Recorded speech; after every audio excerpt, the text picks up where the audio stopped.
मुंबईमध्ये आता फिरत्या वाहनाद्वारे कांदा विक्री होणार आहे। मुंबईमध्ये 24 रुपये किलोने कांदा मिळणार आहे। केंद्र सरकारची सवलत योजना मुंबईमध्ये फिरत्या वाहनाद्वारे सवलतीच्या भावात कांदे विक्री सुरू करण्यात येणार आहे। मुंबईतील विविध विभागात फिरून बाजार भावापेक्षा कमी किमतीमध्ये ग्राहकांना कांदे उपलब्ध होणार आहेत। केंद्रीय अन्न व नागरी पुरवठा मंत्री प्रल्हाद जोशी यांनी दिल्लीमध्ये विक्रीसाठी फिरत्या वाहनाला हिरवा झेंडा दाखवल्यानंतर अन्य शहरांमध्येही अशा प्रकारे कांद्याची विक्री करण्यात येणार आहे।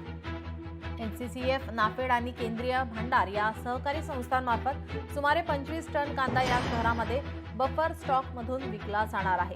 या उपक्रमाच्या माध्यमातून दररोज साधारण 10 टन विक्री होणार असल्याची अपेक्षा एनसीसीएफच्या वरिष्ठ अधिकाऱ्यांनी व्यक्त केली आहे।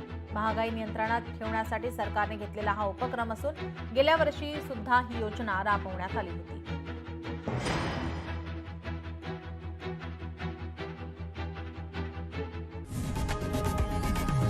लोकशाही मराठी ऐका, पहा, जागरूक रहा।